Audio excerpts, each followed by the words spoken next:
I know Lucia's finishing up Majora's Mask right now, so I'm just gonna wait a bit. So we can chat. I was gonna have some overlays here. We started Tiltify campaigns for the organizations we support now, but I haven't been able to get the overlays to work yet. So we're getting there. So those will hopefully be working for me next month. But in the meantime, you can go to Tiltify and you can donate to our lovely organizations that we support, or you can go to them directly. They are the Autistic Self-Advocacy Network and the Autistic Women and Non-Binary Network. They are great organizations that you should check out. I'm tweeting myself out right now on the Autistic Gaming Initiative account, because I haven't done that yet. I have to do that. But yeah, I'm just gonna give Lucia a couple minutes to finish up there before I start. Oops. Hashtag actually autistic. Yes, that's me. Okay. Yes, I mentioned myself on Twitter. Yes, very good. Thank you, phone. Retweet. Okay. There we go. Okay, I have tweeted myself out. So that's that. So, hey, how you doing? Yeah, we're still just getting things all set up here. Just waiting for Lucia to finish up. And then I'll start, because I know that Majora's Mask needs to end. So, I'll let that go. And in the meantime, we'll just kind of figure things out here. There were going to be Tiltify overlays, but they did not work out. So I have no idea what I'm doing.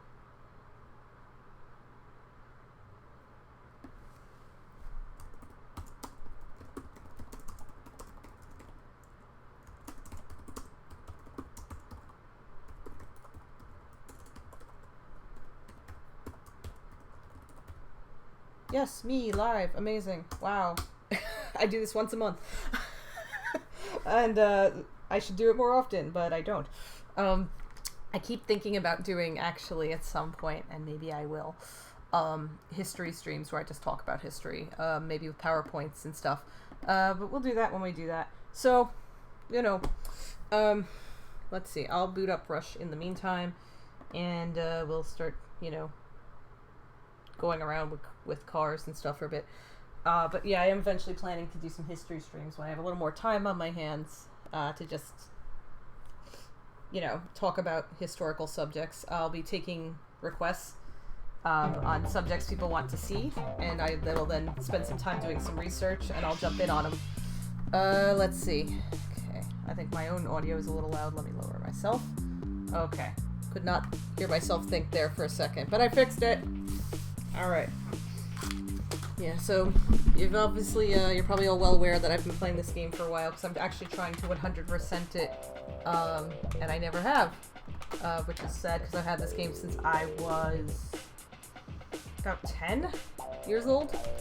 Let's see. Okay. I'm so close on this one. I am so close. I just need that one key, and that one is done. Bumped off. Complete. The New Yorks are both done, and that's just because I live there. Hawaii, there's one key, and I know where it is. The Mountain Dew is harder. There. New York, done. Alcatraz, again, one key. I know where it is. And then LA, there's 2 Mountain Dew cans I haven't gotten yet. Seattle. The Half Pipe and the Crash courses are harder because I haven't been able to find as many guides. Hey, how you doing? So let's see. Stunt is just fun, and I like to screw around on that track, but you know, whatever. So I can pull up my little reference guide here that I have here, where I just check things.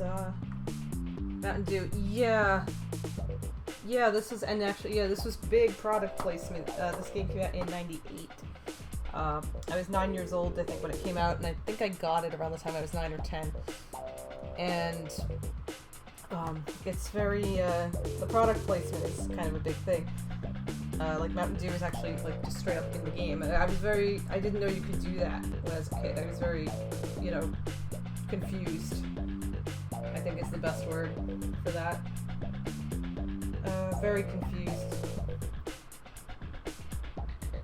Let me see. Okay, there it is. Alright, where was I? Oh, this couldn't. Okay, let's see. Nope, stop. Okay. I'm actually gonna try Seattle first here. Because I think Seattle might be doable. It's nice to just get these things like unlocked so I don't have to think about them. Tonic Trouble had a tie-in with Newman's own brand popcorn. Oh, that's very interesting.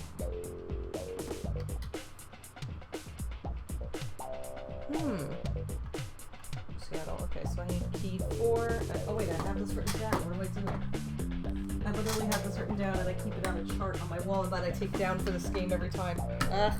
Okay.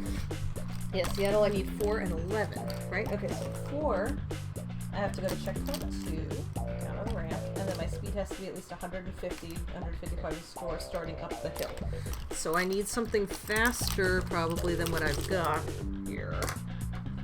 Oh my god, popcorn vending machines give the character superpower. Oh, that's great. That is great. Oh my god. Okay. Alright, let's see. Back here. Practice mode, because I like to do everything in practice mode because I get more time and you also don't have to worry about like the race. Okay, this Formula 1 car is very helpful if you need to get your speed up for something. In this case, it does. So let's see, for key 4 in Seattle, I have to go to checkpoint 2, go up, there's a ramp, I go up, I cross the road diagonally and go down the ramp on the opposite side. I have to start up the large hill, keeping in the right lane. My speed should be at least 150 to 155 before starting up the hill. And then you just jump to hit the key. Okay. So. 3, 2, 1, this car should be the way to do that. So this is a Formula 1 racer. Vaguely. It actually handles like one pretty nicely because I can hit these speeds and it doesn't entirely smash itself into the wall, which is good. I used to watch Formula 1 more than I do now. There's a Mountain Dew can. I can figure out how to get that one. So this is checkpoint 1 here.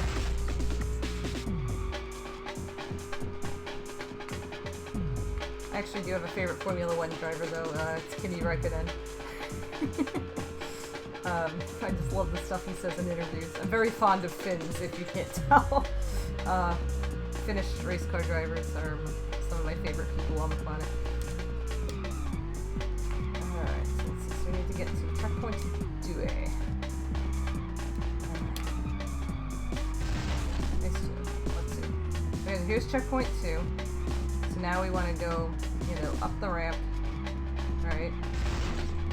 Diagonally down to the ramp on the other side. That's over this side as opposed to going over there. There's a shortcut behind that. And then we want to just whip up this hill here. Kind of line ourselves up.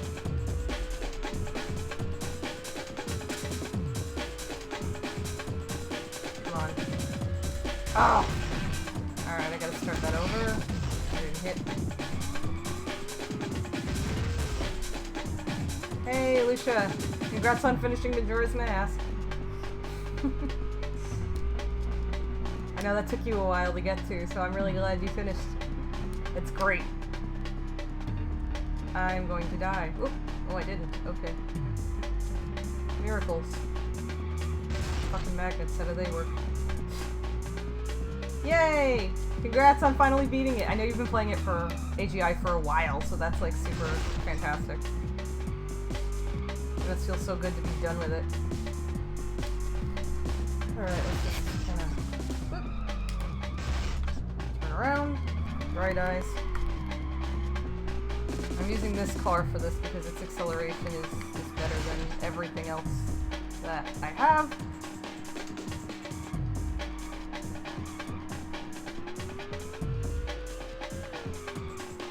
The raid worked, yeah, you're all here. Thank you, and congrats. I'm like so excited for you. Okay, should do. Yeah, this card game is like probably. Come on, give it to me this time, please. Yes! Good. Okay, that's out of the way. Never again do I have to deal with that. Now the other key here is very annoying. Yeah, Majora's Mask is actually one of my roommate's favorite games, and so I actually never finished it as a kid, but I've been thinking of going back and doing it because both of you have been like really twisting my arm on that. So I need to actually go back and actually play it. Okay, so let's see. So now the other key on this level is very annoying. It's out. I actually have to jump basically into the water. So yeah, there's the Space Needle. If any of you are in or have been to Seattle, please tell me how accurate or inaccurate this map is. Because I have no idea. Because the only West Coast city I've ever actually spent time in is San Diego. So, ow! Anyway, speed limits are dumb in this game, so. The idea is you kind of have to jump and then get it over there. So what I have to do is line up. Let's just pause that for a minute. I have to line it up and check the, let me see what speed it suggests. And, Columbus. Columbus is, you know, it's pretty far. I mean, I'm an East Coast kid, obviously. I'm from just outside New York City, so, 11 is this one. Okay, so I have to actually get, I have to hit that at 120, 125 to get that. Okay. So I've done 2, 3, 5, 6, 7, 8, 9, 10, 11, 12, 13, 14, 15, 16, 17, 18. I have 18 keys left total in this game. Oh, Ayrton Senna. Ayrton Senna was... It's tragic, actually. Ayrton Senna is one of those people who... Oh, Rockaway. Okay, so you're not too far from me. Yeah. So you'll know what I'm talking about when I mention places. Ayrton Senna should not be dead, and I'll leave it at that. It's very sad. There's actually a biopic about him out there, if you want to, you know, cry. But he was a really cool guy, and did a lot for the sport and a lot for just people in general, and it's a shame. That track is actually very dangerous where he died, so... Actually there were actually a lot of, like, reforms and safety reforms in the sport because of that accident. But they came too late, unfortunately. Okay, and then jump. Ow! Whoops. Oh yeah, for people who have never seen this game, if you make contact with anything at a certain speed, your car is a Pinto. So, actually, also, fun fact, Pintos don't actually, like, explode on contact with things. That's exaggerated, but, the design is pretty bad. And there were reports of quite a few of them catching fire. They didn't, like, explode on contact, but they were, the design could have been a lot better on the Pinto. And I'll leave it at that. Could have been better. Should have been better, but it wasn't, and so this car now has a reputation for just, like, exploding on contact, which is not true, but, you know, yeah. Yeah, aircraft, like, have very serious restrictions, and I feel like, you know, more people die in cars than aircraft, so you would think they would have more, yeah, see, I can't even get this thing to go that way, which is frustrating. Come on. Come on, you little bastard car, let's go. Bastard car, bastard car. This car in reality, in real life, would cost like millions of dollars to build. So, Formula 1 cars are very expensive. Oh, there you go. See? But as I said, yeah, everything in this game just insta-splodes. It is really easy to just blow things up in this game. So that's, which I guess is kind of the joy of this game, is basically, there's all these shortcuts on the tracks, which I'm in one right now, and basically what happens is it's you play Russian roulette every time with it. Basically, will I or won't I explode?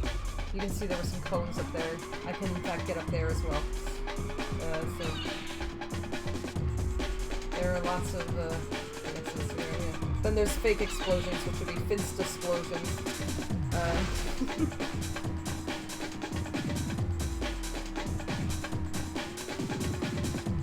Make sure to use those filters, kids.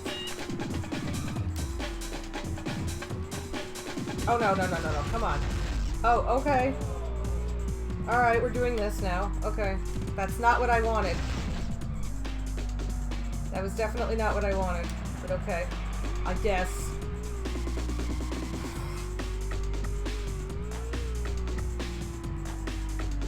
Yeah, that's pretty much what happened with the... Thank you for the salvage. Yeah, that's Passerby's comment is basically what happened to the Ford Pinto. The gas tank was in a very bad place, so if the car got rear-ended, the gas tank was very susceptible to, like, puncturing or just straight up rupturing, and then the fuel would catch on fire and the car would go up in flames. So that's why the Pinto's legacy is what it is. That's why there are no Ford Pintos on the road anymore. Because Ford was like, oh shit, and they had to change that design drastically. Anyway, yeah, that's probably the one and only time you'll see a Formula 1 car barrel roll, so yeah, it's in this game. That's it. This is the only time that will be an even remotely normal thing.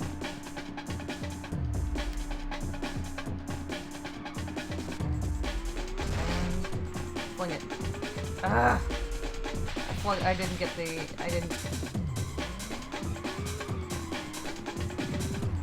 Pokemon, they gave you seen a red Pinto in the anime, which is odd because few characters even drive it. Yeah, even in the games, come to think of it, you don't really see cars in the Pokemon universe, like, at all. Like, the more I think about it, like, you really don't see cars in that universe much. With the exception of, like, you know, whenever Officer Jenny pulls up in the police cruiser that she uses. So it's very... Yeah, bikes are very big in Pokemon, which... So I imagine that the air is probably cleaner in Pokemon universe than, yeah, than here. Like, I mean, especially given now we have Galarian Weezing. So Galarian Weezing helps with pollution too, yeah. Sun and Moon has a canonical design for a fire truck. In concept art, it uses Blastoise to put out the fires. Yeah, we have this? Well, of course in black and white you see cars. It's New York. It wouldn't be New York if there wasn't gridlock.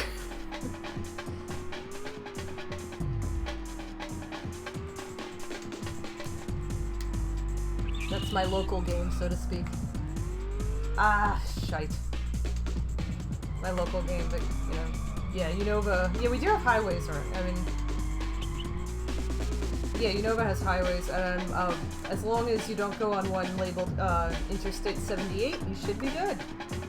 Otherwise, Interstate 78 is, so I used to have to take it to go to undergrad. I went to undergrad at Gettysburg College out in Pennsylvania, and I had to take Interstate 78 to get out to the Harrisburg area. And there you transfer to 81, and, you know, and then 83, and it's not a big deal. So, but, like, Interstate 78 goes through some parts of Pennsylvania that are pretty, like, desolate, and sometimes you don't, like, see anybody for a long time, and I would be so nervous because I'd be like, I had not long ago learned to drive, you know, I was in college, so I was really scared that, oh, Jesus Christ, I can't seem to get this right, I was really scared that, like, if something happened to me, like, no one would find me, because, like, you know, I think I maybe saw a police officer on Interstate 78 maybe, like, once, maybe twice. And it just goes through this, and it's like, so like, after Allentown and Dorney Park, you don't see people for a long time. It's very, you know, it goes through this very, like, rural part of Pennsylvania where there's, like, nobody there until you, like, get to thankfully, the exit for Lancaster County. Which at least Lancaster County, I used to go, as a kid, I was there on vacation all the time. So, like, if something happened to me and I was in Lancaster County, I'd be like, okay, yeah, I'm good. I know exactly where I can go. I can get help. I'm fine. But yeah, it was very desolate. Also, if you turned off Interstate 78 onto a route called Route 61 in Pennsylvania, you could go to an abandoned town called Centralia. And Centralia is famous for being on fire, and it will be on fire for the next 200 or so years. So what happened with Centralia is it was a mining town, like many towns in Pennsylvania. Yeah, Centralia is very interesting. So Pennsylvania really, oh god, I cannot get this angle right, jeez. Pennsylvania was big on coal mining, especially they had this very special type of coal in Pennsylvania called anthracite. And anthracite is really valuable to steam locomotives and whatnot because it burns clean, instead of, burning, making all that black smoke and getting all the soot on people's clothes. Anthracite burns clean, so it was a very big deal. The Pennsylvania Railroad did a lot of advertisements with it. Lackawanna as well. There's a mascot for one of them. I think it was Lackawanna. Anyway, her name was Phoebe Snow. And she was called Phoebe Snow because she could wear white on the train and not get soot all over her because the trains ran on anthracite. So, I'm going backwards. Anyway, so anthracite is, obviously very valuable to Pennsylvania, which, is big on trains and big on coal. And so, Centralia was going nicely. It was a nice big town, and, nice booming, little mining town, right? It wasn't, big or anything, but, by Pennsylvania standards, it was doing quite well. Because it wasn't like a Philadelphia, ooh, I love doing that. Yeah, it wasn't like a, Philly or Pittsburgh, but it was pretty big. For a little town, it was pretty sizable. It wasn't Allentown or anything, but it was getting there. And then in the 60s, they came in, the miners came in, and something or other happened down in the mine that they've been working for generations and generations, and it caught fire. And obviously, coal burns. That's kind of the whole point of coal. We would dig it up back then, and it's spread. The fire spread a lot. Now the problem with the Centralia mine is that the coal deposit extends well underneath the whole town, and so it just kept spreading and spreading and spreading and catching fire, and they had to abandon the mine, and eventually they had to abandon the town because sinkholes kept popping up in people's yards, and the burning was dangerous to people's health. So there's a few people who live there, I just missed it. Basically, a few people who still live there, eminent domain, they've been trying to eminent domain these people out for their safety, and some people are very stubborn and not leaving. I think everyone is gone now because I think most people have passed away, who were still there. But it's abandoned, and you can visit it if you're careful. Although there was a road that led into it that's actually part of Route 61, the old Route 61. They've actually since looped around it, called Graffiti Road. That's what is being discussed in the chat. They cleared it out and are making it harder to get to. Yeah, it is mostly illegal to go there. Obviously, urban explorers, find loopholes and sneak in. And I imagine that because I have this magical thing called historian privilege. If I were to be doing research, I would be able to get special permission to go in, with a hazmat suit or something, just to keep myself safe. Because when you're a researcher, you actually, especially when you're, an academic researcher, you can swing things a little bit in your favor. Just showing my archivist credentials. Yes, there was an Electronic Gaming Monthly billboard. There's a lot of ads for Electronic... Oh, Jesus. There's a lot of ads for Electronic Gaming Monthly in here, yeah. I think there might be one for Nintendo Power as well, I think on the Vegas track. But yeah, anyway, that's Centralia, a very interesting town, and actually it was part of the inspiration for a game called Silent Hill. So, yeah, so if you think about, Silent Hill did take, that's exactly what I said, yes, Silent Hill did take inspiration from Centralia, yeah, so... Yeah, and so it was... You can probably look up what EGM scored this game. I can't remember what they scored it, but I'm sure it's out there somewhere. I can't remember what this game's ratings were. It's Rush 2 Extreme Racing USA if you're looking. Ugh! I got stuck on the invisible wall. Oh, okay. Alright. That was nice. That was pretty. Yeah, abandoned places, I guess because they're kind of liminal spaces, so people find them very scary, because they used to be lived in. Personally, I enjoy abandoned spaces. I enjoy visiting abandoned locations when I can that are, you know, accessible. So you can all, you know, check it out if you want. Yeah, like, I highly recommend looking at, there's some cool places that I like. There's also a blog I love called Abandoned New York, which is really cool that I love.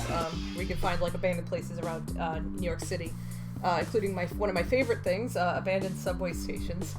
So there's a couple that I know you can do tours. Actually, there's a New York City Transit Museum, and they will do tours of the abandoned City Hall station. They'll actually schedule you, and they'll take you in with a group, and they'll walk you through it. That's the only legal way to get in. You can also sit on the 6 train and hide as it uses that station to turn around. Less recommended. Obviously, it's not so safe. You know, transit police are not the best. Oh, I love abandoned malls. They're great. Yeah. Because abandoned malls are like a special kind of creepy.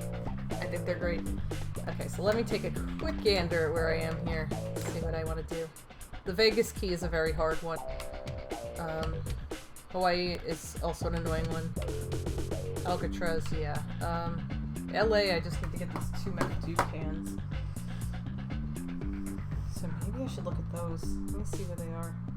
No, I don't want this ad. Go away. I do not want an ad. I don't need an eye exam. I'm farsighted. Thank you. Okay. I'm like well established as farsighted here. Thank you. I would have been a really good sharpshooter in the 19th century.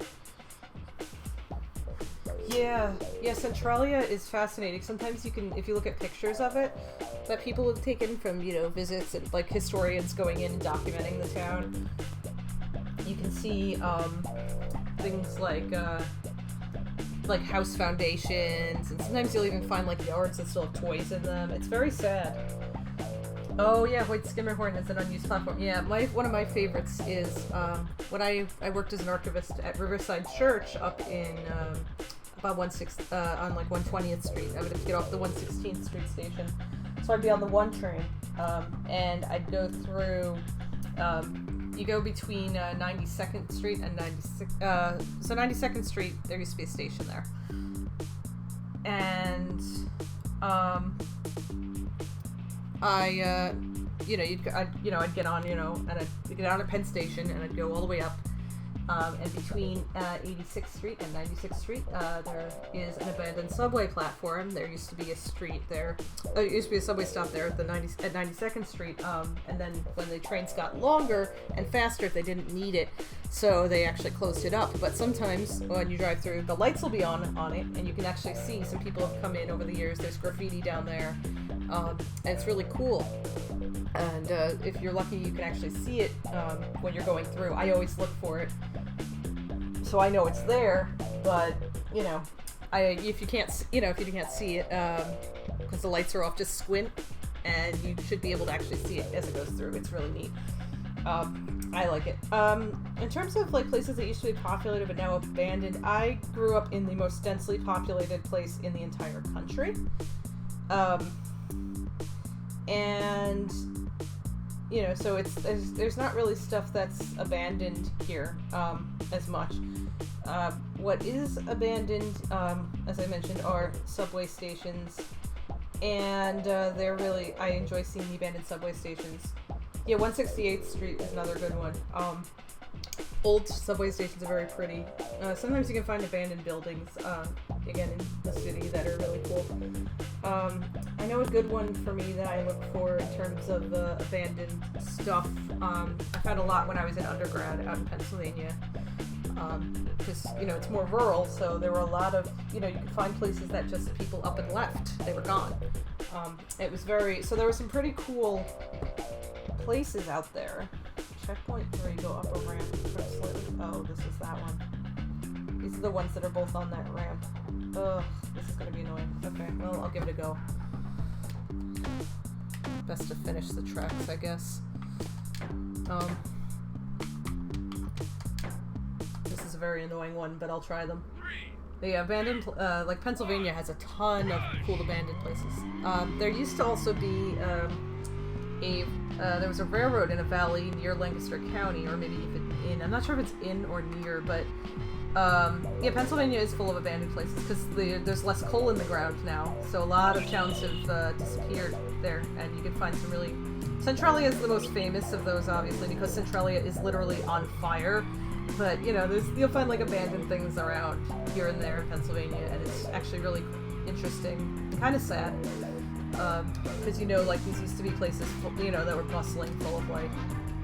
I know there's at least one abandoned railroad. I don't know if the track is even still down there, but it was like a minimum gauge railroad or a smaller gauge than a main size, and I know about it because in Strasburg there is a legacy railroad or heritage railroad called the Strasburg Railroad. And they actually still use, believe it or not, they still use their steam locomotives. Besides taking people on little trips up and down, they actually still use them to haul freight down that line and stuff like that. It is like fully in use. It's really cool. So if you're into steampunk on any level, they do a steampunk weekend usually. Obviously, probably not now, because now I wouldn't really. Public transit probably is not the best idea right now. Yeah, that's the ramp. But yeah, they do a steampunk weekend, which I've unfortunately never gotten to go to, but I hope to someday. It's gonna be, you know, but it's really cool. But they, you know, they actually do like stuff there. But they take you they take you on the little 45-minute ride down their trackage, and they mention, yeah, they mention this other railroad, this narrow gauge railroad that ran a valley away. And they play around. It turns out if you stop at the exact right spot and you blow the whistle on your train, it'll echo from the other valley. And they like to, you know, they like to joke and say that it's like the ghosts of the trains from the now gone railroad.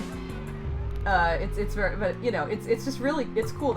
Someone figured out that if you blow the whistle at this exact spot, it echoes back perfectly. It's really cool.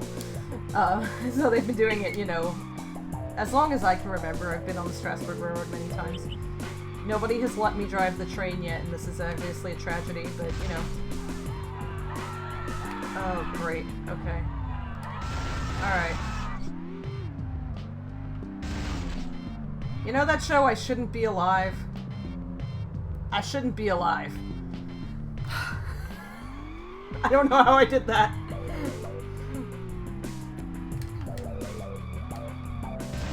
But yeah, the Strasburg Railroad is pretty cool. But yeah, there was an narrow gauge railroad out there. It's gone, and Strasburg jokes that there's a ghost train. So, but yeah, I know Pennsylvania is a good place if you're looking for, you know, abandoned locations. There's also places in New Jersey. I go to an anime convention sometimes. Oh, they're restoring one of the. Oh, they are? Oh, that's so cool. I'm gonna have to check out their work. They have the Strasburg Railroad has a really good, like, restoration team. Sometimes you can actually take tours of their shed and see what they're working on. It's really cool. So, yeah. My interest in trains is really just, if it runs on steam, I think it's cool, with the exception of this one electric locomotive from the 30s that I think is, like, really kick-ass, and that's kind of just where I am here. It was a Pennsylvania Railroad train, and it looks kind of like a Cyclops. It's really good. I've liked it since I was a little kid. It's called the GG1. It was made by a guy named Raymond Loewy, who was he did a lot of streamlined designs, like the Greyhound bus and stuff like that. Oh yeah, they do the Day Out with Thomas as well, where if you know a kid or an adult who likes Thomas the Tank Engine, you can go and ride with Thomas and. You know, to pull you along. I think they actually have cars that are like Annabelle and Clara, I think. So yeah, you can do that. I think sometimes they get Percy as well, but knowing Percy's track record, I do not recommend that. I watched that show as a kid, little kid, and so as an adult I went back and, like, I was around 25, and I was kind of having like a bit of a quarter-life crisis about turning 25, because I felt weird about, like, being kind of old. Now I'm 31, so, you know, I'm like, whatever. And, okay, I didn't get up to where I needed to get up to. Shit. I'll have to go back. Um, so I rewatched it, you know, parts of it, you know, when I was 25. I was in grad school. I was really, you know, I was doing some weird stuff in grad school because I didn't get to see very many people because grad school just kind of eats your life. And so I was watching some of it, you know, and I forgot how violent the show was, and I was just sitting there. I think I watched like the first 2 seasons of it, and I was sitting there just being like, I was allowed to watch this as a 3-year-old, and this shit is very violent. Like Percy like practically dies every other episode. There's like these trucks, you know, which are you know, like flatbed kind of coal cars or whatever, and you know, not like a tender, but like they transport things. Yeah, and they just kind of would.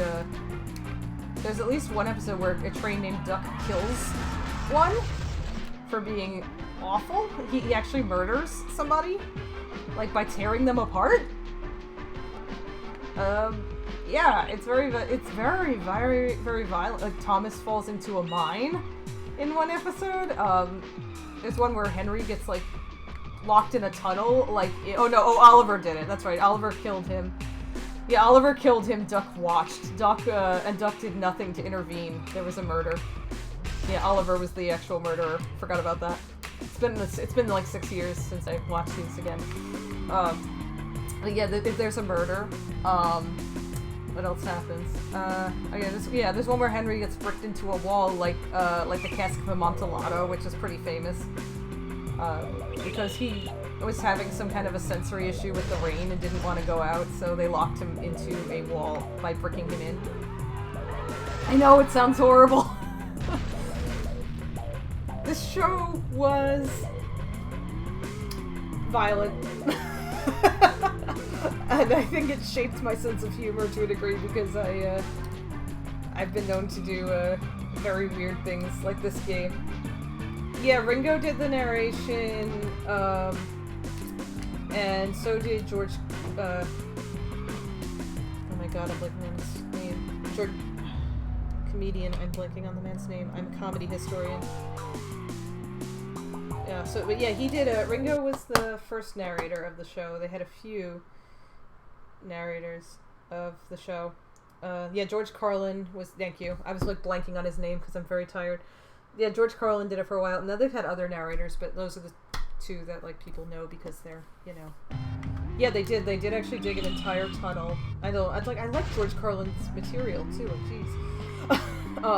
Yeah, like instead of actually helping Henry get out, they actually dug a new tunnel. Ah, damn it. And yeah, Alec Baldwin narrated. It's a lot of different people have narrated this series. But it's just it's a very violent show, and yeah, it like I didn't remember it being as violent as it was. Well, neither is George Carlin. He's American. George Carlin is a American stand-up comedian who we unfortunately lost about almost 10 years ago now. Actually, I think it's more than 10 years ago. He died in like 2008 or something. I don't know, but he's gone. But it's there's the show is collaborative UK-US effort. So I think sometimes they have different voice actors in different localities. Jesus, I am really not doing a good job of getting up this ramp. Yeah, it's like 15 years I think since we lost. And now, yeah. Something like that, I can't remember, but R.E. George Carlin, his stuff is actually at the National Comedy Museum in Jamestown, New York, if you want to check that out. His archival collection is there. Some of the newer episodes, too, I think the people who wrote some of the newer ones were not actually people who knew much about trains, because there's an episode that it's new, and I watched it because I heard something that was like ludicrous and I had to see if it was true, and it was. There's an episode where somebody panics because they have a fire in their firebox. So if you don't know how steam engines work. The firebox is a part of the train. It's where you actually light the fire to heat the steam to operate the train. It is literally, yeah, as in the comments, it is, as said in the comments, it is literally a furnace. You basically, that's where you put your coal and your tinder, your wood, and you, God damn, maybe I have to go from the other side at this point, I don't know. Yeah, so when you think about that for more than 2 seconds, you realize, the fire is supposed to be here. And, you know, yeah, I don't know who wrote that, but I kind of want to be like, I have a few questions. I have, like, several questions. Like, that's literally how it works. Like, anything that is operated by steam will have, you know, sort of a furnace or a firebox type thing. There were steam-powered cars as well for a while. They were really cool, actually. Stanley Company made those. And, I am not making it. Oh, no! I actually almost did at that time. Bollocks. Yeah, so, like, you know, to have, but basically, you know, you put your fuel of your choice in there, and, no, this is a different Stanley. This is the Stanley Car Company. They made, the cars were actually called, Stanley Steamers, and now that is, Stanley Steamer is, now also the name of, which I think was named after the car company, a rug steaming service, floor cleaning thing. I think they named themselves after the car company. Yeah, they were really cool cars. Did not, unfortunately, and I mean, nowadays, like, you can run, oh, whoops. The cool thing about steam power is that it can actually, technically, if you know what you're doing, you can run it on, like, where am I? Yeah, there were electric cars too, they were really cool. Now, of course, we have those again. Steam is actually, if you use, if you use, say, vegetable oil as your fuel, you can run steam really clean now. So, if you were to do something like vegetable oil as your steam power instead of coal, I don't know what I'm gonna stream after this. I have a lot of options. It's gonna be a while, so, because there's still, but I'm thinking of doing history streams as well, so. Can I get up to where I want to get? No, I can't. So I'll just smash into the wall.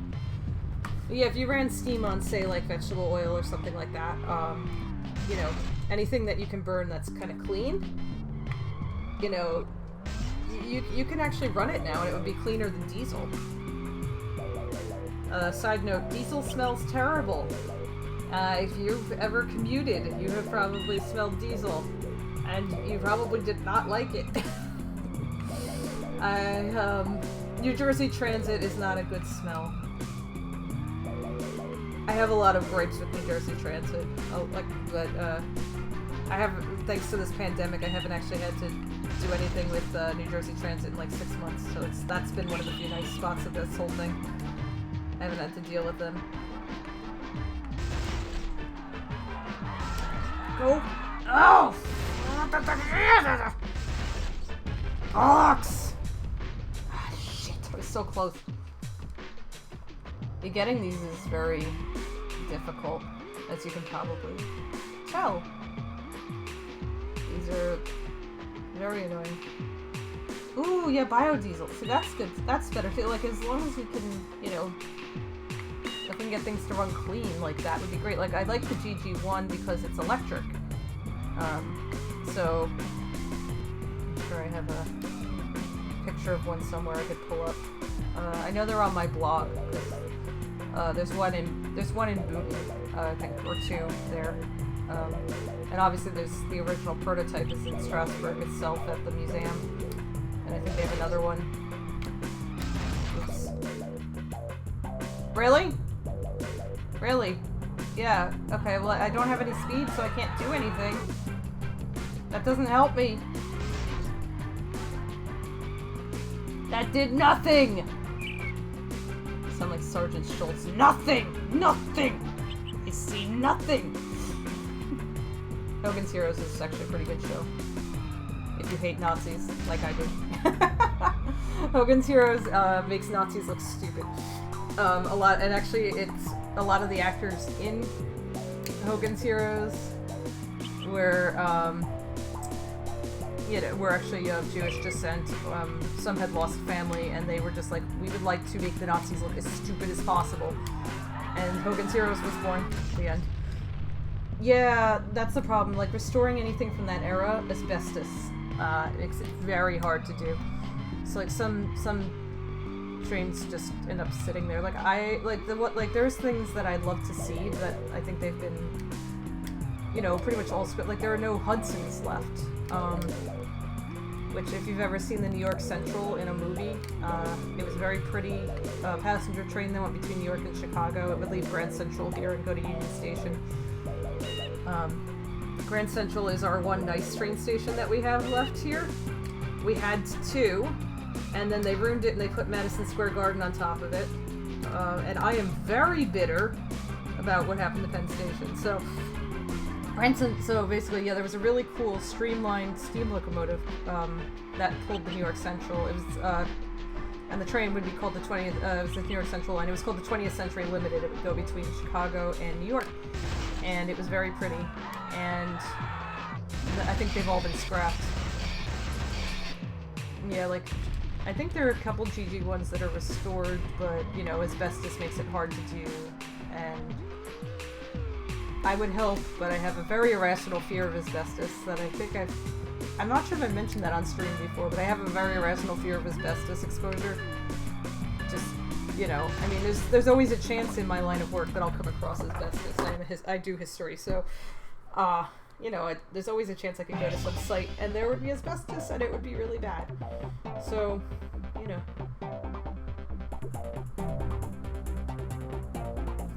Yeah, if you look at some of the names that are, like, made up for the game, they're pretty stupid. It's kind of great.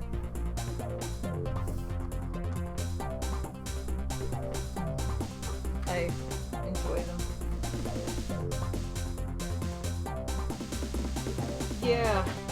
Yeah, Penn Station was not good. Like, my dad was born the year they destroyed it in 1962. Yeah, Chaps. I don't know who the hell is Chaps. Stiff Dog also really sounds bad. This is a kid's game. There was some developer from Chicago, because Doubles 6 is in there. Popcorn walls and ceilings. Yeah, because asbestos. I don't like asbestos. There's actually asbestos in my library building still. And it's on the 3rd floor, and they have to remove it. Yeah, some popcorn walls and ceilings, yeah. Generally, you're okay as long as they don't, like, open. If they're open and, you know, you're getting the dust on you, yeah, that's where it comes from, and you're just like, oh. Yeah, asbestos, as long as you don't touch it, it's okay. The reason that it was a big deal, after 9/11 was, there was a lot of asbestos in the original World Trade Center buildings, and when they came down, the dust went everywhere. And so a lot of the rescue workers who were helping and other people who were exposed ended up with mesothelioma due to the massive amount of exposure they got back then. So that's why if you live around here, you'll see a ton of local ads for mesothelioma lawyers. Because around here it was very relevant. This opening was very cool when I was 9, by the way.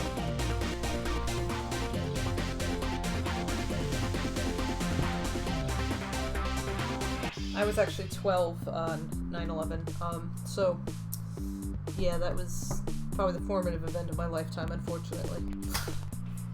But yeah, so that's, I mean, I know that's coming up, so, you know, it's tough. For a lighter note about 9/11, that means if you have a DeviantArt account, you're going to start seeing the lions soon. This is a very strange phenomenon that I don't know how to explain this, but every 9/11, and it's going to be 19 years this year since 9/11 happened. Every 9/11 since, it happened, people have started drawing fan art of characters from various shows expressing grief. And, it's understandable if you lived through it, obviously. I know I did vent art back when I was 12. I didn't really know how to express my feelings about what happened. It was very scary. Someone in my brother's CCD class lost their dad. He was a firefighter. It was very, very traumatizing for a whole generation of people. And, so a lot of people did vent art at the time. But people still draw vent art now. It's been 19 years, and people will still draw characters crying over 9/11, and for some reason, the most common fandom that does this is Lion King. And you will see 9/11 lions. It will usually be like someone's fan lion or someone's, OC lion crying, usually, or roaring in grief. And there will be two rectangles and maybe an American flag in the background. And it's weirdly common. And what fascinates me is that a lot of the people who do this weren't even alive during 9/11. I could understand, obviously people who were alive, venting their grief about it, because I know we all did, but it's very strange that it's 19 years on, people are still doing this. Yeah, people are still doing this. It's like, I think it's some kind of way that people are processing that this was a horrible thing that happened and a lot of people died. But it's very, and you just, yeah, DeviantArt does get interesting with almost everything really fast. This is one of those things. The other big one is the Titanic. People love the Titanic on DeviantArt, and I've seen some very weird things with the Titanic on DeviantArt as well. And not all of that is grieving. Unfortunately, there are some other things too. Yeah, if you go on Google and you just type in 9/11 Lion King, you'll probably find it. It's very interesting that it's Lion King. So much of it is Lion King. It's very fascinating to me that this fandom in particular seems to do it a lot. And I find what becomes things on Oh, no. Yeah, the Holocaust TikTok trend was terrible. Pro tip, I'm a historian who has done some Civil War reenacting. There are things you don't reenact. The Holocaust is one of those things. Please do not reenact the Holocaust. I can't...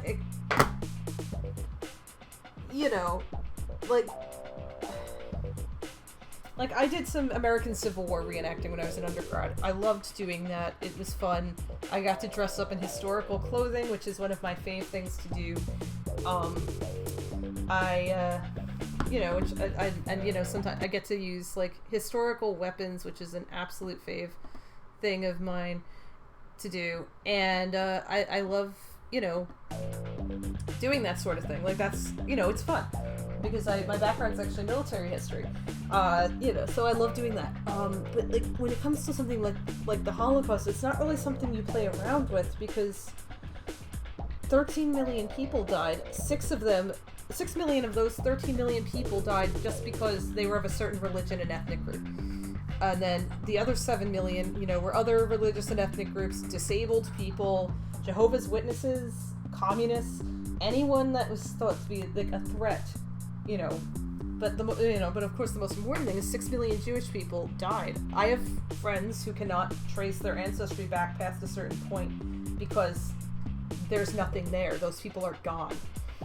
And, so when I see people, going on TikTok and they're just trying to raise some kind of awareness, but they're doing it through a weird role play, it comes off as very tone deaf.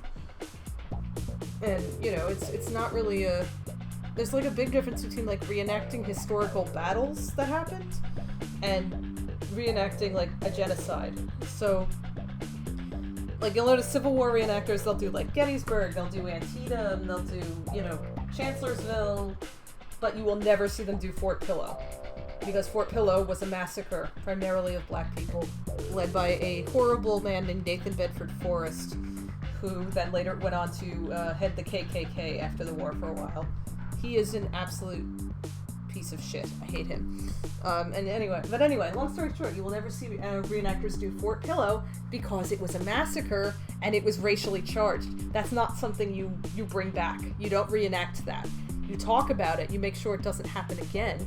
You show how important it was, you know, that this bad thing happened, but you don't go and you don't play around and do it. If you're making like a documentary or a movie about Fort Pillow, that's one thing, but like you don't see reenactors just be like, hey, we're gonna do Fort Pillow today and we're gonna, you know, because it's racist. It was racist. You know, and so, you know, when I look at, you know, TikTok with this Holocaust trend where people are pretending, you know, and they have the numbers on their arms and things, it's just very, even people who are trying to do it to, like, you know, raise awareness about what happened, it still comes across as a very tone-deaf way to do it. I mean, there's a lot of fiction about the Holocaust that you can already access. There's books like Jane Yolen's Devil's Arithmetic, Number of the Stars. Obviously, Anne Frank's diary is out there. I would recommend the graphic novel Mouse by Art Spiegelman, which is phenomenal and also kind of at the same time an oral history from his dad. So it's I actually read Mouse in one of my historical methods class in college. I literally was learning how to do history through comics, and it was good. Oh, hi. Sorry, we're talking about history stuff instead of playing the game. Yeah. And I see people coming in. I should check where I was here. Which track should I screw around on now? Yeah, TikTok also had that autism challenge, which I thought was absolutely reprehensible. Where they were trying to, you know, make basically jokes about autism, which, no. Obviously everyone here is not here for that. I think I may have seen the Key and Peele Civil War one a long time ago. I'd have to rewatch it. I know I've seen, one of my favorites is Conan O'Brien playing 1860s baseball, because I've played 1860s baseball, and it's really funny. So yeah, I did. I used to play 1860s rules baseball in undergrad, so in case anyone's wondering what kind of a weird person I am. You heading out for tonight? Okay, good night. Yeah, for happier history things, I did actually play baseball by 1860s rules when I was in undergrad, and that was fun. It was really fun. That's why my blog title on Tumblr is Left-Handed Catcher, because I played catcher. Because I was the only one who knew all the rules, so I had to stay behind the plate for both teams the entire time, and also umpire while catching. So that was my job. Yeah. So I enjoyed it. Yeah. Oh, these are the inappropriate. That's the inappropriate jump.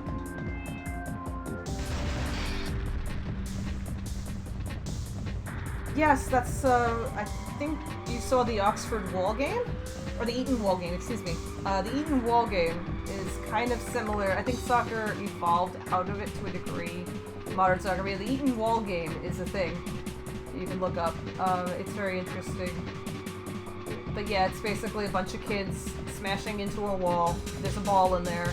I think rugby may have somehow come out of that as well, because rugby is another boarding school. You know, similar to Eton.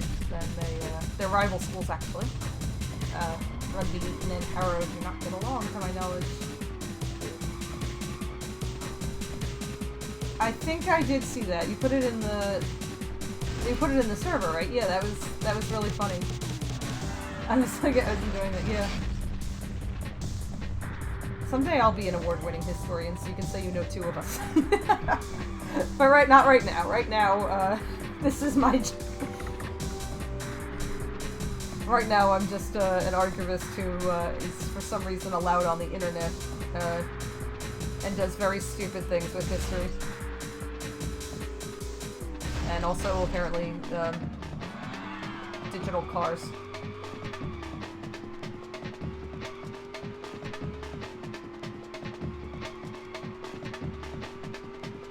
Okay, this is, anyway, being a historian right now has not been good, so I haven't enjoyed it because, you know, when you're a historian, you kind of can see the writing on the wall a little earlier than a lot of other people, and things have been very scary for me lately. So, you know. As you can probably imagine, there are times when you just do not want to think about.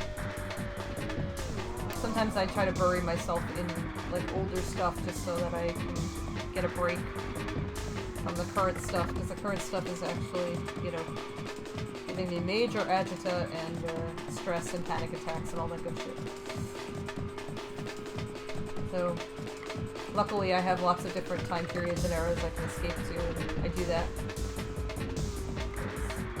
I'd rather, not that I would want to actually like be there, because, you know, I like having rights, but, oh, I'm too early on that. This jump is very annoying, I'm going to play it right now. I got weirdly close to that. I was not expecting to actually get that close to that Mountain Dew on that one.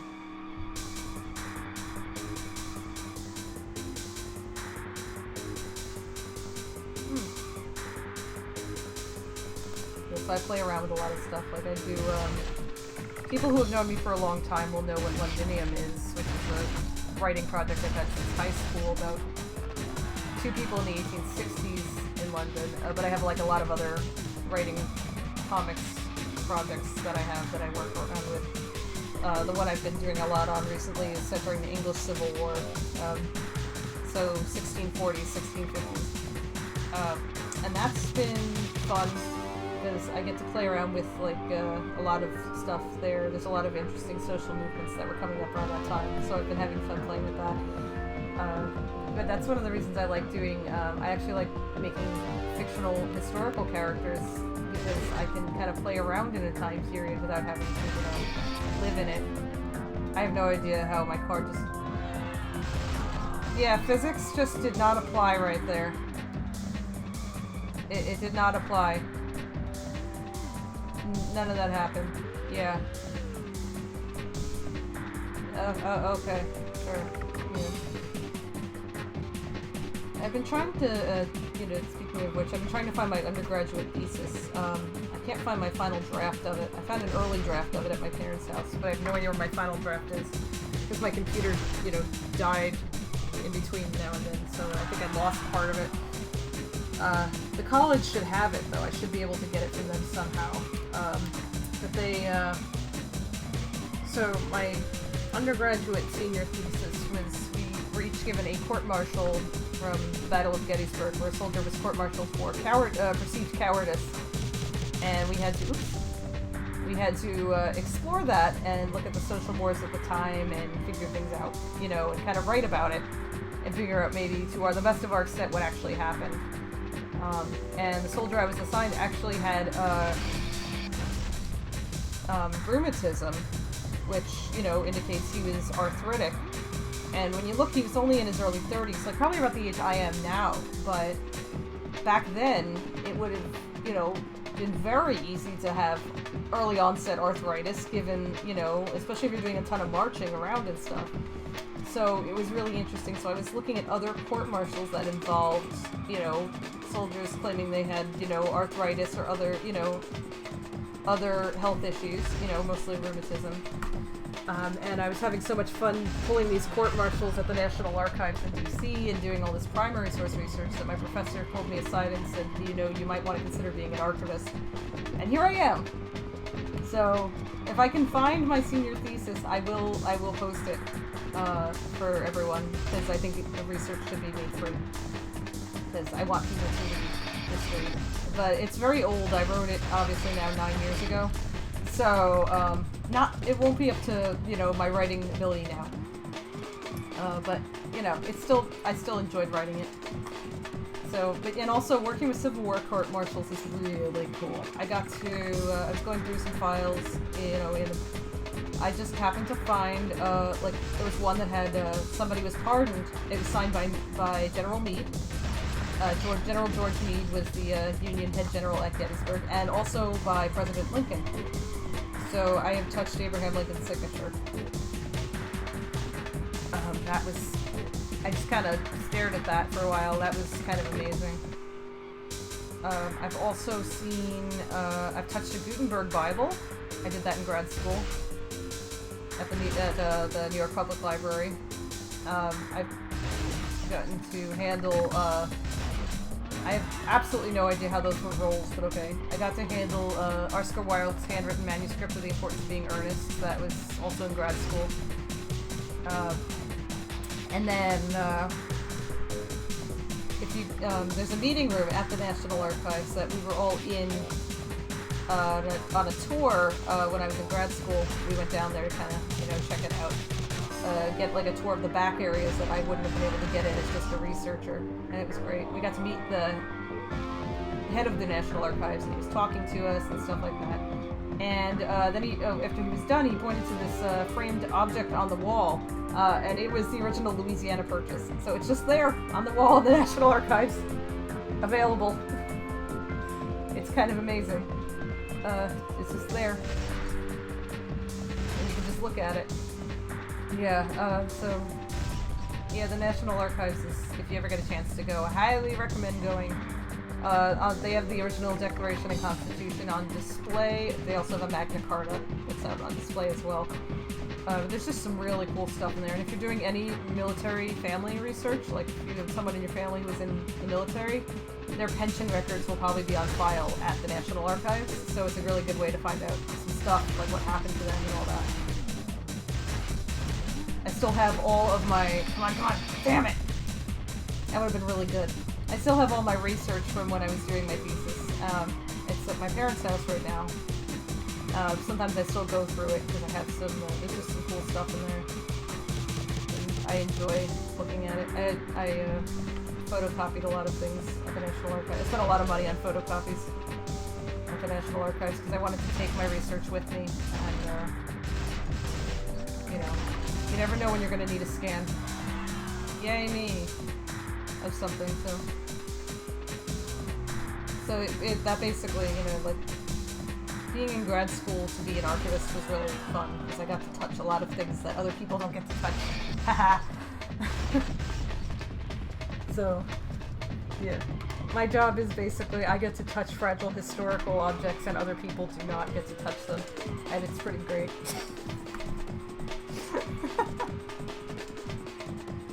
But in actuality, what it is that I'm trained to handle these objects.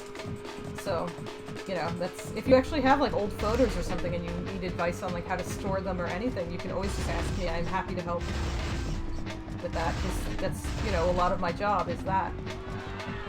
I am really on a roll, but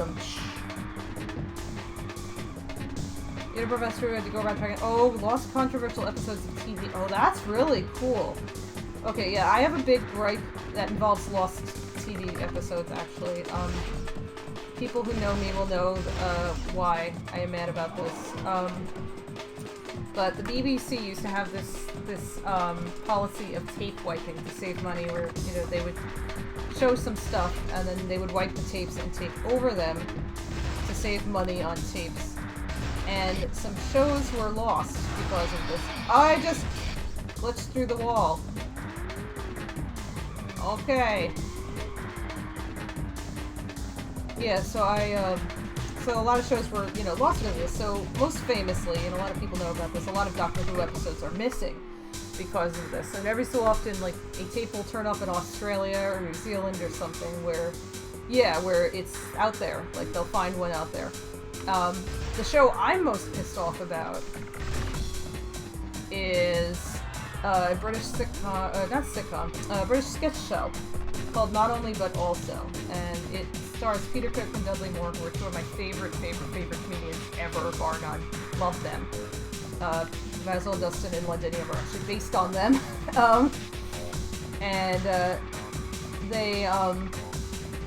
They actually offered to buy the tapes of the show and pay for new ones so the BBC could have new ones to tape other stuff. And the BBC said, no, screw you. And they taped over most of the sitcom anyway. And so there's now only a few episodes that left. And it is devastating because it is really good and really important.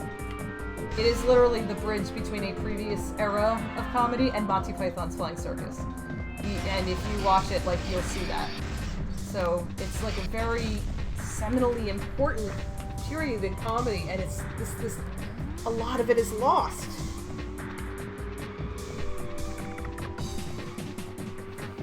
and it's devastating to me. And I've been angry about this since I was about 18 years old, and it probably played a big part in my job becoming what it is. Yeah, the Goon Show actually is what Peter Cook listened to as a kid. He and the Pythons as well. Peter would actually. The sitcom is not only but also. I'll just put it here. It's actually written like this, like that with an ellipsis. Yeah. So what happened was, Peter Cook was he was at school. He was away at school.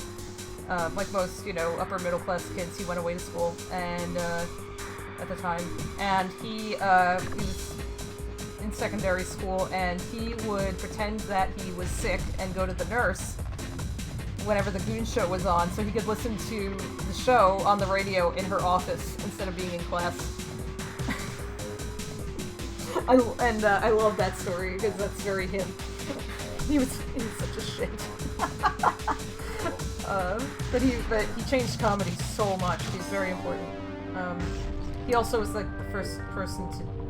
He did something incredibly gutsy for the time when he did it. Yeah, so he listened to the Goon Show. The Pythons, his kids, were listening to the Goon Show, and they all grew up listening to this. It was very important, and it influenced them when they started doing comedy years later.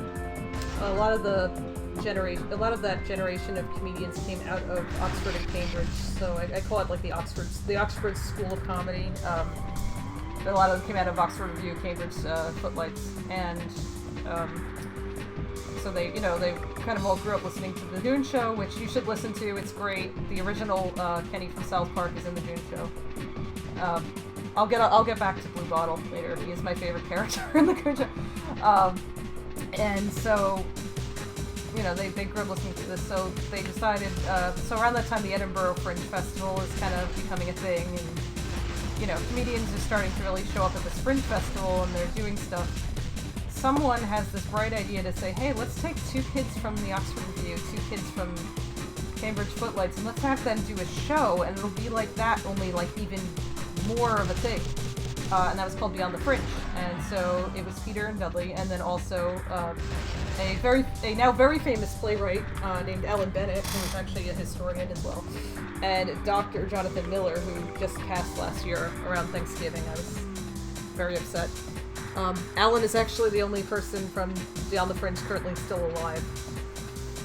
And so, yeah. So they did this thing, and there's a sketch where they made... Peter Cook impersonated this was in the early 1960s. Peter Cook was impersonating the Prime Minister, Harold Macmillan. And you didn't really do that at the time. It was kind of considered like a little too blatant. But Peter was doing it. And then one night, Harold Macmillan came to see the show. And everyone was like, oh god, like, he's gonna see this, like, should we not do this sketch? And Peter not only did the sketch, he looked right at him and called him out for sitting in the audience, and that was massive for the time. You didn't do that.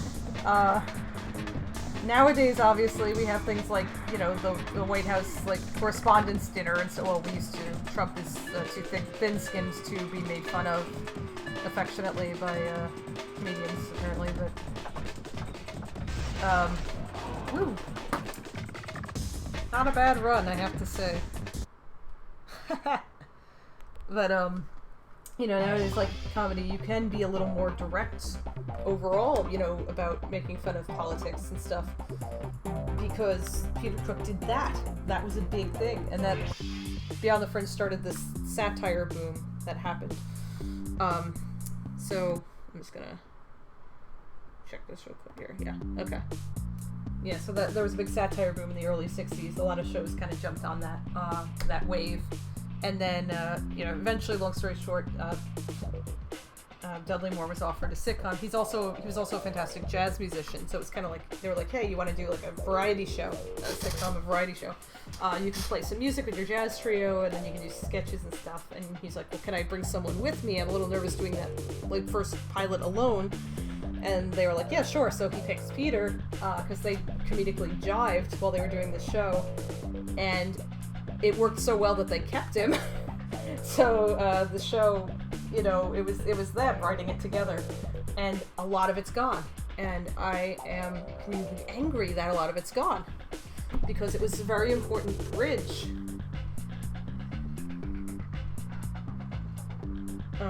Message hidden from blocked user. Well, I think I know who that is. You're not. If it's who I think it is, I don't want to talk to you. And you're blocked for a reason. But yeah, that was a thing.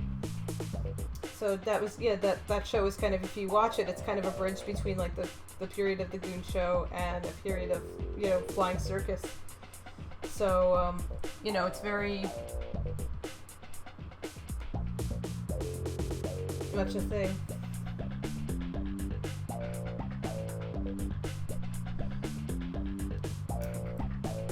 Yeah, so that was that, you know. So there, you know, there you have it. Anyway, that's, you know, comedy history is my actual focus now. So, yeah, that's where I am. Yeah, actually, the stunt level does look like the training stage from Star Fox 64, which, incidentally, is another one of my favorite games. Maybe I should play Star Fox at some point on stream. Speaking of the World Trade Center, it's on here. It's very awkward, because this game is from '98. Which one should I do? Which one should I screw around with? I have played in the Crash ones. Yeah, Andros, especially when you do like the like complete ending and you have to fight like his floating brain and shoot his eyeballs out. That is weird. Like when you're a kid, that is really weird. So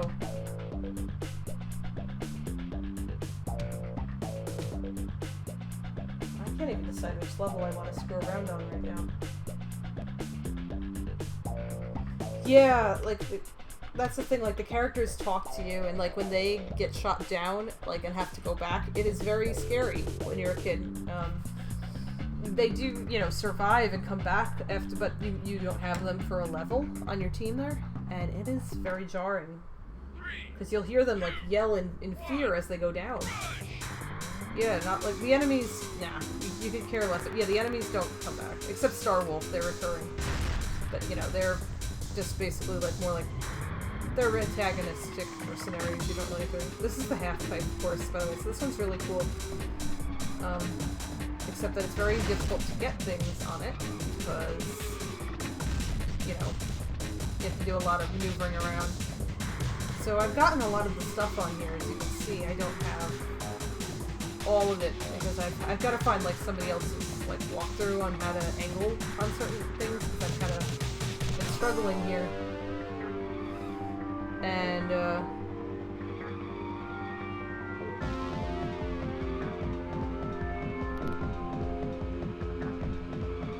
know, I just can't quite get the right angles on them. It's very frustrating. The Crash course is the same way. So this is weird. This is almost like a ramp here. See, then there's like... Yeah, Fox just will get... Fox does not know how to retreat. He will just kind of... So I'll get off this level for now.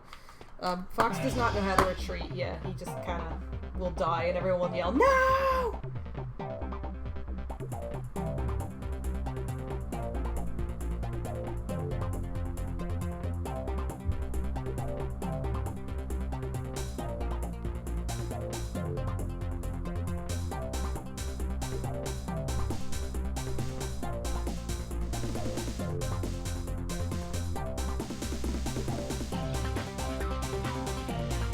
So that's, you know, that's a thing. Yeah, Star Fox is one of my favorite franchises from when I was a kid, and I quote it a lot because it's just fun.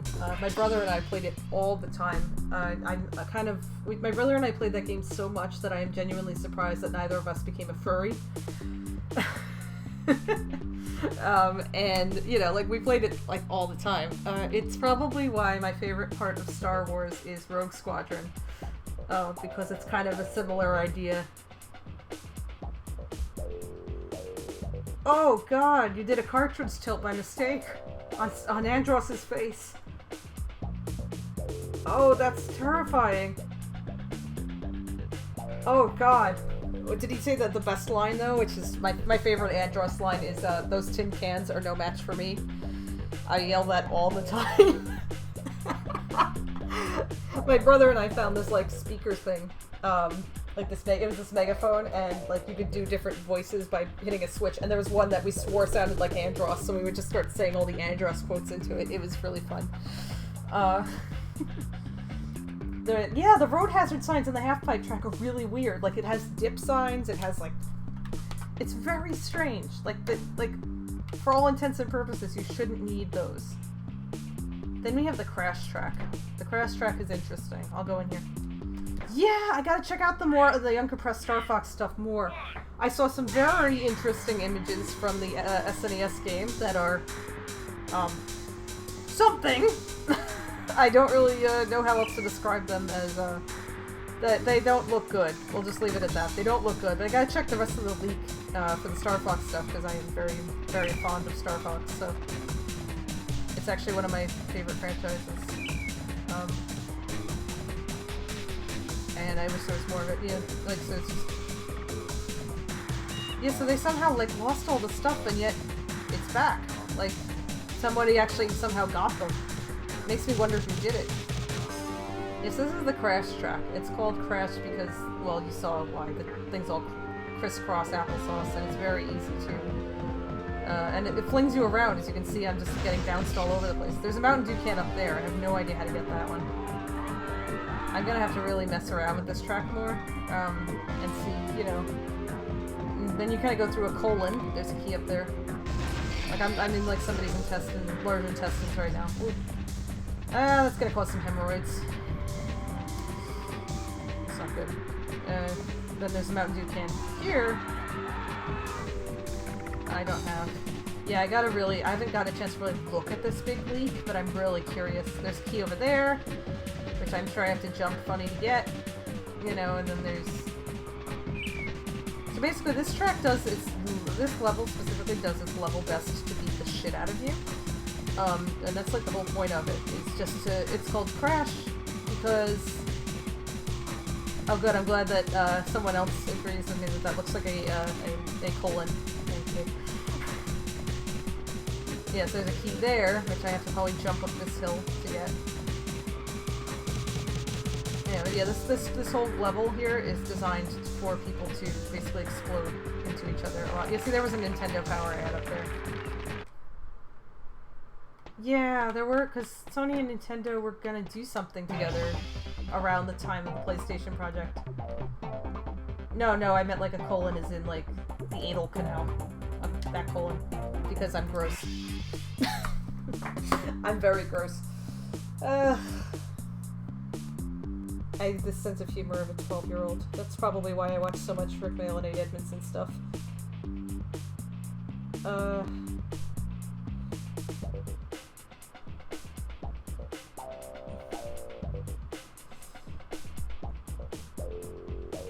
Yeah.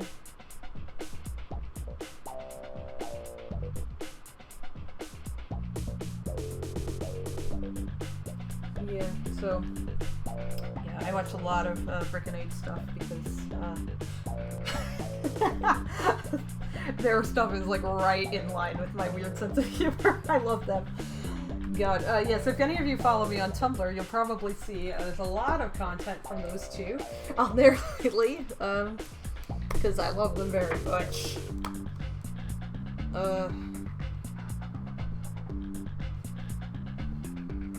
But, yeah. So, there's a lot of other... So the Vegas key, I'll give it a go before I, you know, call it a night. There's one key on this level that I don't have, and it is very annoying to get. I love the sunset gradient on this level, by the way. Oh!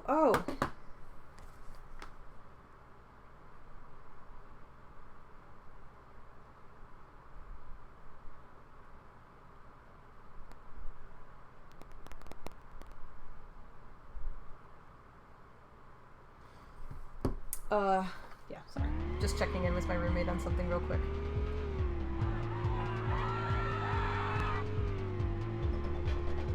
Yeah, so let's see. So if I go backwards, there is actually a thing here. I may have to switch to the Formula 1 car for this because I need to build up the speed. There's a jump and you have to hit it at a certain speed, and it's right here, and it's very annoying. And you have to kind of go to the left like this. See, I'm too low. So that's where it is. So I need to go in with a different car that can go faster, that can accelerate. So I need to get the Formula 1 car. So I'm going to do that. Let's go get it. Oh yeah! I can use the Mountain Dew car, because I have all the cans. Want to see something dumb? 3, 2, 1, rush!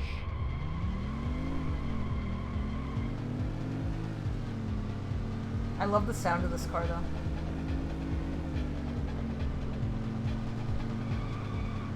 That's the Luxor. Yeah, this is basically a Top Fuel dragster. There's Elvis. Something I think a Hootie and the Blowfish reference. This game was out in the 90s. Somebody on the development team probably liked Hootie and the Blowfish. The Hot Toddies Dance Show 21 and older is happening. In case any of you want to go. So if I turn down to one of these side roads here. Oh wait, no, it's a little further. Yeah, I'm not sure how accurate this one. So this side road here. Hang on a minute. I just gotta see.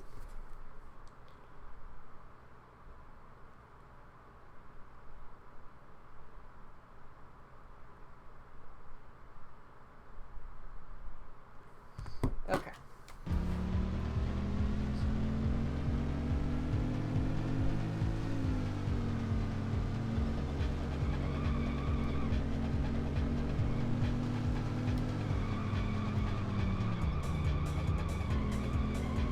There's that key up there. So basically you come around here. I have no idea, that's like a banjo.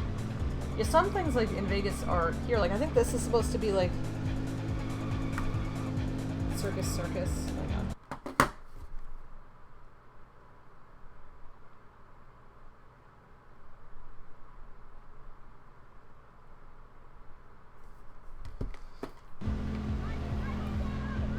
This is an airport.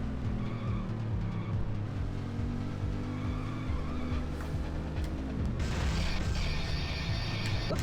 So now I gotta turn this around somewhere over here. There we go. Speaking of popcorn walls, this kind of looks popcorn wall-y here. And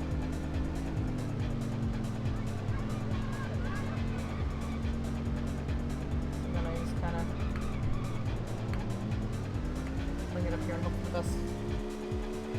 There we go. Nope. Okay, so I need more speed. So we're gonna go back further and kind of go from there.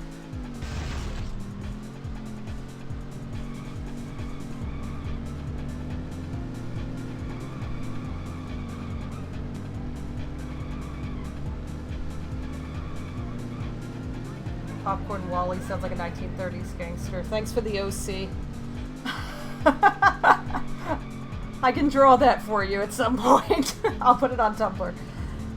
Okay, so if I go back down here, I should be able to turn around down here and just kind of whip my car back up here.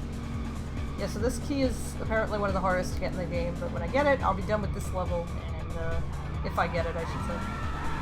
I've just always wanted to actually, like, beat this game, so, because there's a secret level if you unlock everything. If you get all the keys in the Mountain Dew cans, there's a level that's based on Midway's offices. I've never seen it. And I want it to be a surprise, so I'm not looking it up or anything. I want to get it myself. So, just because I think it would be fun. Ah, shit! Damn it. Okay, let's do that over.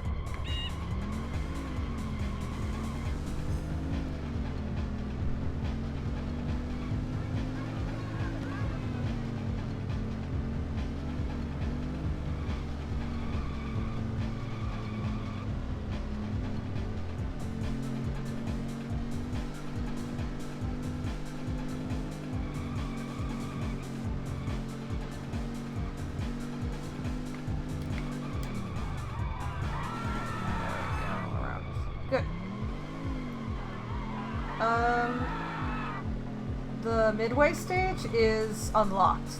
You have to, I think, get all the keys to unlock it, and maybe all the Mountain Dew cans, but I'm not sure. I know you have to get all the keys on all the levels to unlock it. Hey, how you doing? Good, except I couldn't get the Tiltify things to work. They were giving me an error, so I gotta figure that out for next month. We can figure that out later, no big deal.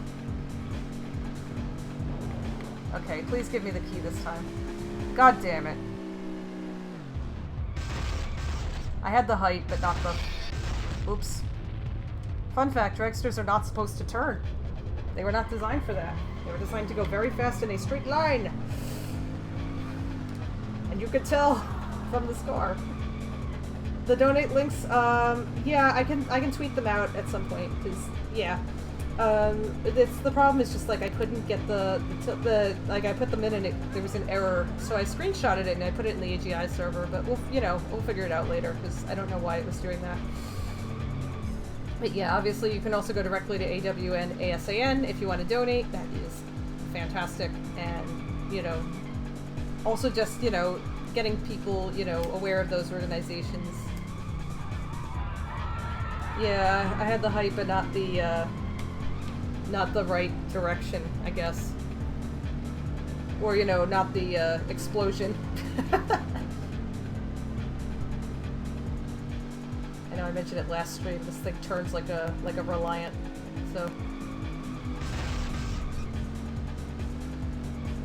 This thing does not turn.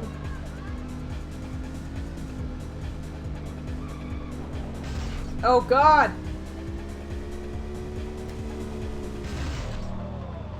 Oh, yeah! Yeah, we rented it too from my kid brother and I, we rented it from West Coast Video, and then we bought it. I think, or no, somebody got us the first one for Christmas, the original San Francisco Rush, which has the worst song in any video game I've ever heard. Thank you, I don't know how I survived that jump. But yeah, we used to rent that in Cruisin' World. That would have been totally sick. Yeah, if I got that, that would have been, like, absolutely sick. But no. Yeah. So I'm starting to get the idea, I just gotta get lucky on one of these. Yeah, we used to rent this, and Cruisin' World a lot from West Coast Video, and then, we got this one, and then this cartridge is probably, to this day, the cartridge that is in my N64 the most frequently. Because I play it, I just boot this up and play it so often. Something's kind of wrong. I think we got our copy used, though, and something's kind of wrong with it, because it doesn't, like, it does not seem to want to save our progress to the memory pack, so that's why I'm actually trying to use an emulator right now to beat it, because, obviously I can't do it on my N64 copy. I did actually beat Diddy Kong Racing on here, too. Yeah. This emulator, that was, like, one of the first ones I went through and did. Oh, crap! Yeah, something's wrong with that cart. Maybe it needs a battery change. It's possible, like, it needs a battery change. I bought a copy of Mario RPG at Too Many Games a couple years ago, and it wasn't holding the save. So I actually took it to JNL Games, which is a store on 6th Avenue in Manhattan. They do a lot of retro games and stuff there. And they fixed the battery for me, so it works fine now. Yeah, my car. Yeah, magically, when the cars explode in this game, they all become like a sedan. So it's just like you explode, and there's one explosion animation. That's it. It's just that one thing. You don't get anything else. There are no other options. It can only be a saloon car now. You are only a 4-door. We are all 4 doors in death.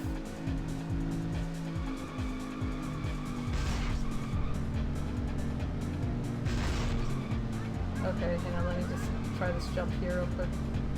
Again. I'm too slow. What's going on here? Oh, yeah. That's fine. Not sure why it, okay, so for some reason it did not, it wanted to mod that comment, but there's literally nothing wrong with it. It's just about the memory pack and the cartridge battery. Yeah, I don't know. That's weird. I don't know why it flagged that. That's very strange. Twitch, you're dumb. the term was N64GA was the permitted term? What? Oh my god! Oh my god, it thought that it was a censored N-word.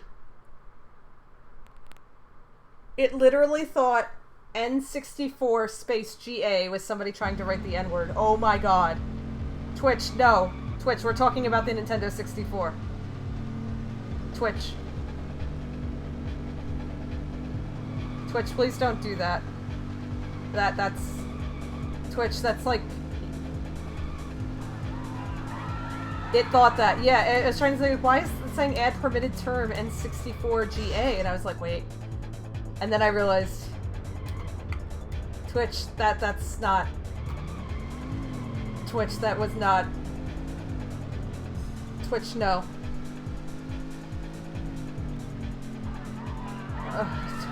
Twitch seeing things that actually aren't there today. That was... that was... Who's tried to circumvent a block on saying a racist term that hard that they would have used that? That's very... Like, why does Twitch know that as a... Oh, damn it! Okay. I'll just drop it off here and load it up. There we go. Oh, even the tire's going. Twitch. Oh my god, that's... Yeah, like, I didn't even figure that out until I realized Twitch flagged it, and I had to, like, do some mental gymnastics there to be like, what is it even trying to... Oh my god. That's different. I was not prepared for that. Okay. That was something.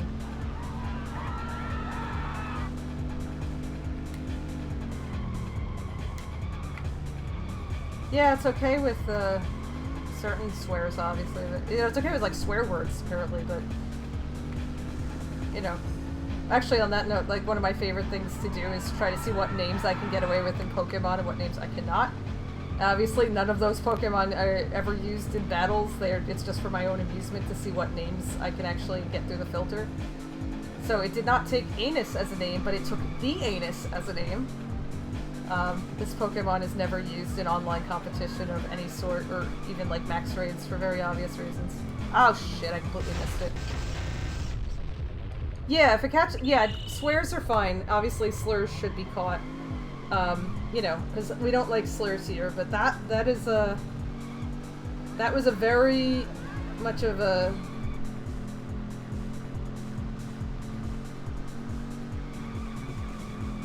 Oh, Violet's such a cute name for a Masharna. That's like such a good name for it.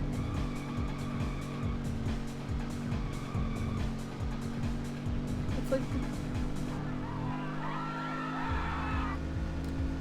yeah, I mean, I'd rather like the thing let me. But anyway, yeah. Long story short, I'd rather let the game let me say fuck than let me say anything that's demeaning about another person. So, yeah. You know, this is kind of like the Cofragigus situation here, really. But you know, that's a whole other story. Cofragigus could not actually be traded unless you renamed it because there's a word in there in its name, so I missed completely there.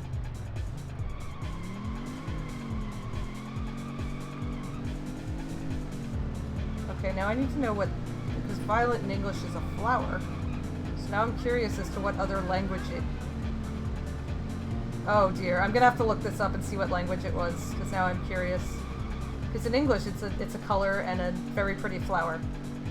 So, yeah, I will enjoy finding that out later. But yeah, like the whole thing with Cofragigus is that Cofragigus, you know, was introduced in Gen 5, and people couldn't trade it because there's some letters together in the middle of its name that are a slur, and.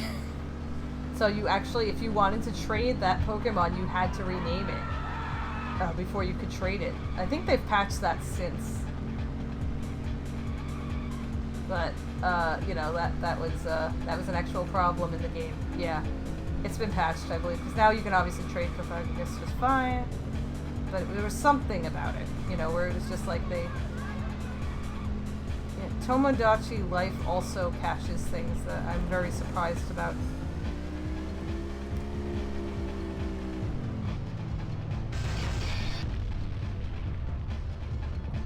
Okay, so you can't rename it to its own name. Okay, because there was something with it that was just like it wouldn't work because, you know, you typed in a word that it thought was inappropriate.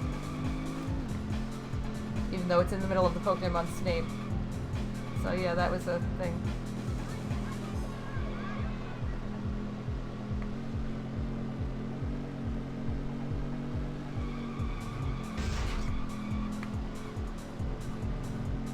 I'll try this a few more times here. Yeah, Tomodachi I know was catching weird words because I watched Vinny from Vinesauce's playthrough and it was it would pick up on things very weirdly. But I've never actually played Tomodachi. I've just vicariously lived the soap opera through a streamer I really like. So, you know, that's where we are there. So.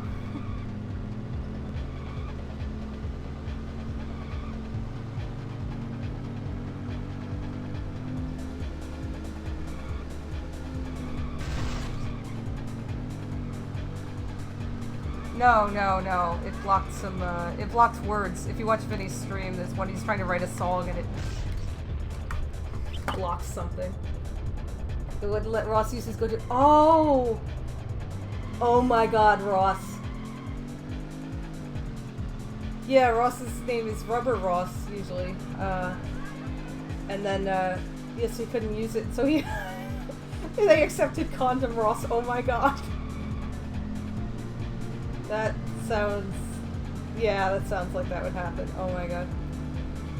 Oh, Scoliopede. Yeah.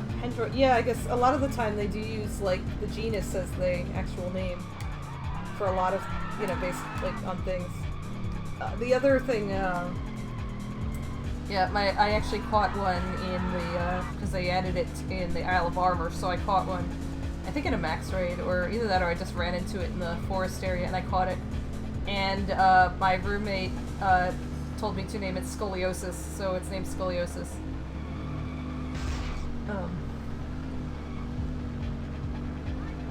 You know, because its name sounds like scoliosis. Let's go. Oh, I missed completely. Wonderful. I'll just smash into this wall then.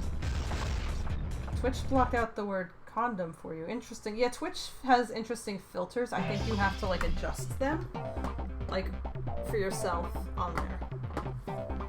Okay, so I have about 10 minutes before I have to hand off the stream. Let me just make sure that...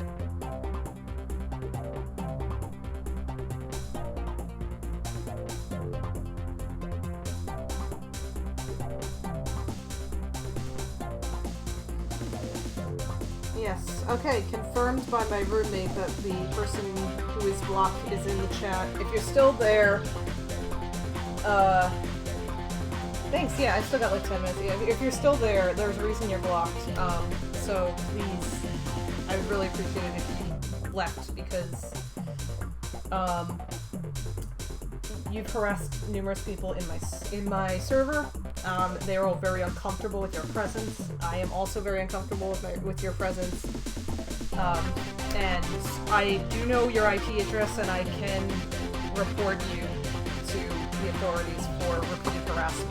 So if you're hearing this, I know where you are and I will report you for harassment because this is unwarranted. Everyone has told you to leave. And it's inappropriate to keep trying. So you need to go.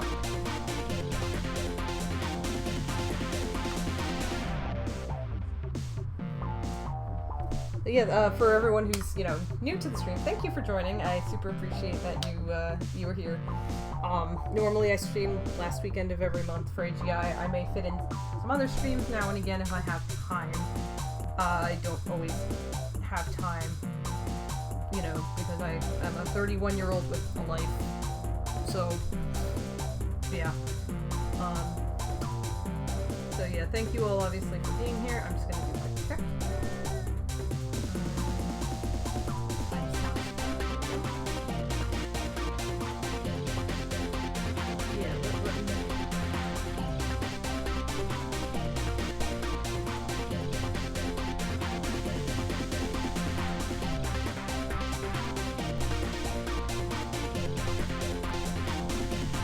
Yeah, yeah, so let's see. Yes, thank you. I'm glad you all enjoyed it. So yeah, thanks. And you tolerated my weird history rambling, which is really great. So I guess for those of you who are new, I'll talk a little bit about AGI, what we do, what we stand for, etc. So we are the Autistic Gaming Initiative. We're a group of, autistic streamers. We've been doing this now for a little over 3 years. And every month we stream for the Autistic Self-Advocacy Network and Autistic Women and Non-Binary Network. And we each take turns, usually take slots of about 2 hours, and we keep going.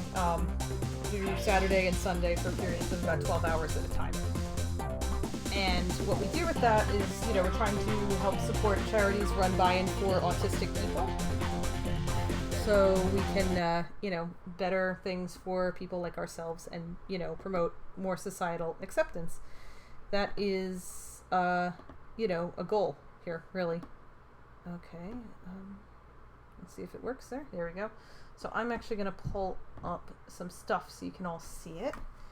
So if I go here, let's see. I've got some important things that we need to look at. So let's see. I'll just put up my little BRB screen for a sec while I just get this thing working.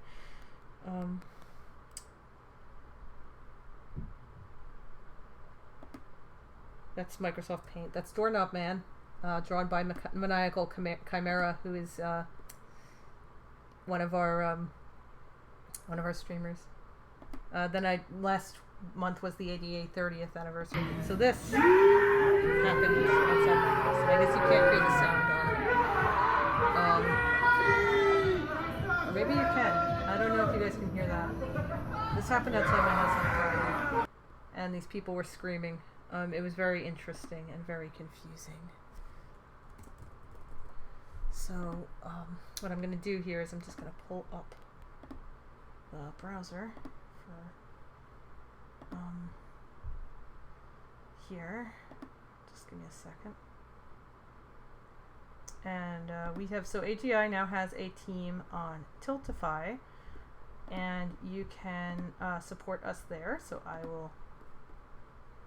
So what we're doing on Tiltify is we are raising money for ASAN and AWN, which are two very, very important organizations. So I'll pull up here. I'll pull up ASAN first, so you can take a look at it. So ASAN is here.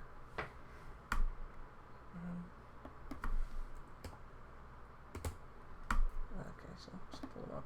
I'm not sure if it doesn't seem to want to show it to you for some reason. It does not like doing browsers. Oh, there we go. Okay. So yeah, here's ASAN. This is the Autistic Self-Advocacy Network. And you can check their site out, obviously. So their URL is autisticadvocacy.org. I'll put that in the chat. They're obviously a very good one to go to here. So they... Yes, there you go. So there's autisticadvocacy.org. That's them.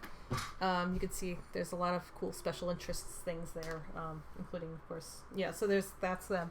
Hey, Garb. How you doing? I wish I could have seen more of your stream yesterday.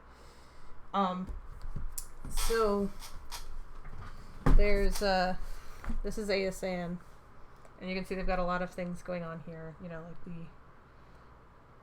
You can actually click right on make a donation, which is on there, and you can donate to them directly. We, highly recommend doing that. Again, we'll have a Tiltify campaign going properly, hopefully by next month. We've kind of got it started. I was having some issues with it. I had some overlays. They were going to be there, and it didn't quite work out, but they exist. So, we'll get there when we get there. So this is ASAN. There's also AWN. which is here, and they are at awnnetwork.org, and they can be found here.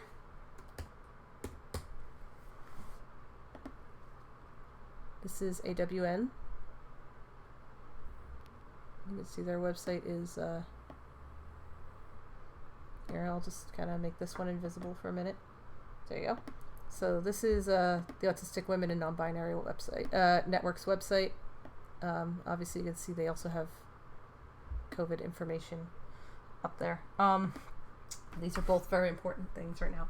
But you can see they've got, an about section. They've got resources. I highly recommend checking out their resource library. It's fantastic. They even have a healthcare tab, which if you click, you can find accessible healthcare, for certain things, which is really helpful because a lot of people have sensory issues with doctors and things like that.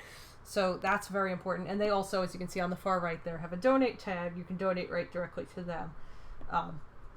So they are, I highly recommend them as well. They're really great. And they cover marginalized gender identities, things like that. So they're definitely, their original name was just the Autistic Women's Network, and they changed it to be more inclusive of non-binary and trans people.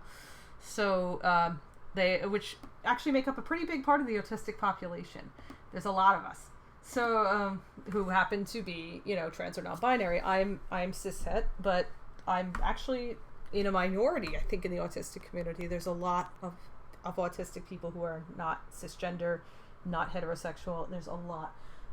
So there's a lot of intersection with those two communities, and it's really important to support both of them. So that's why I really like AWN a lot. They're great. So they cover everybody. They're fantastic. Yeah. So regardless of so for all your autism and gender needs, I highly recommend them and their resources. They're fantastic.